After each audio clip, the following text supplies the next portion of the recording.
95% of our life is coming from the programs of life, how to live life that we get in the first 7 years of life.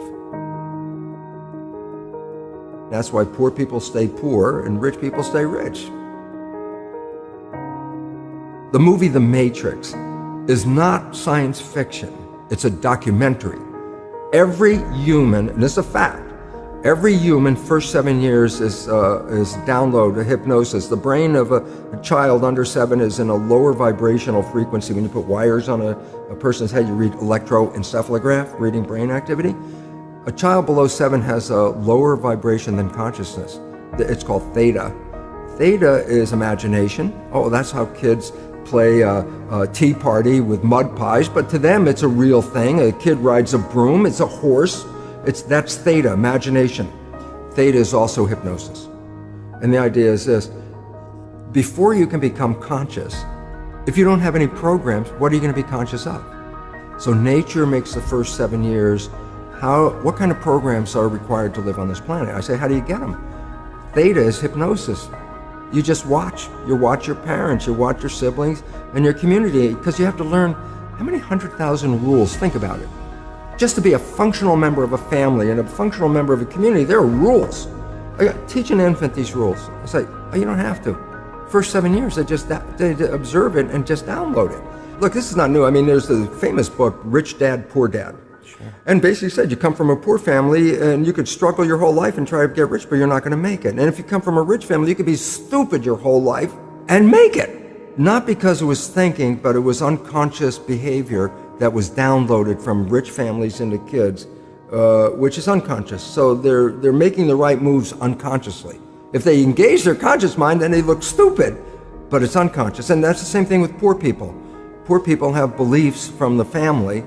Oh, you can't make it, life's a struggle, things are hard, who do you think you are? And if that's the program you get, then 95% of the day you will sabotage yourself. And that's why poor people stay poor and rich people stay rich, because the programming. 95% of our life, this is a fact, comes from those programs in the subconscious. Every day, only about 5% of their life are you using conscious, which is creative. 5%. So your life is being lived, even though you think you're living your life. Exactly, and you don't see it because it's called subconscious, below conscious. And the Jesuits, for 400 years, they were boasting, and people didn't understand. They say, give me a child until it's 7 and I will show you the man. They've been saying that for 400 years because they knew 7 years was the program period. And 95% of your life after that will be whatever that program is. So you don't have to try and think about what happened. I just say, look at your life. The things you like that come into your life come in because you have a program that supports them. But anything you struggle with, work hard at, put a lot of effort into making it happen, why you're working so hard, inevitably, you have a program that doesn't support that conclusion and you're trying to override the program. So you don't need to do a lot of shrink and psychology stuff. You just look at your life and say, where am I struggling? Because wherever you're struggling, inevitably it's a program in your subconscious that does not support that destination you've been looking for.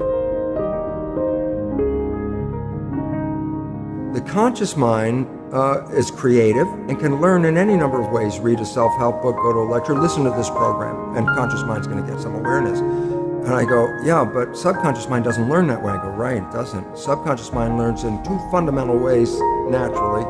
Hypnosis, which is the first 7 years, and after age 7, how do you put new programs in? Repetition, practice. You want to drive a car, you didn't learn how by just getting in the seat and put the key in. You had to practice driving the car.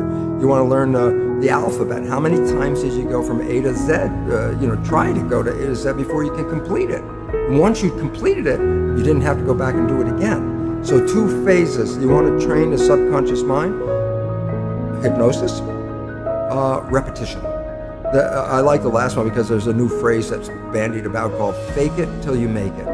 Meaning, if you're not a happy person, I say, you want to be a happy person? Then repeat all the time, I'm happy, I'm happy. I say, well, you don't look happy or anything. I say, no, who am I talking to? By repetition, I'm talking to subconscious. If subconscious gets, I am happy, and 95% of your life comes from that subconscious, there will be a point once the subconscious got, I am happy, you don't have to say it again. Okay. It'll be automatic. And that's why we see people do affirmations and gratitude journals and stuff, because if you do that daily... It's repetitive, and that's the secret part. Look, putting a sticky note on the refrigerator is more like a suggestion, but it's not a repetition. So it doesn't work very well. But you have to do... Repetition is a habit. It's making habit. So you got to do something religiously in the sense of repeating it to make it work.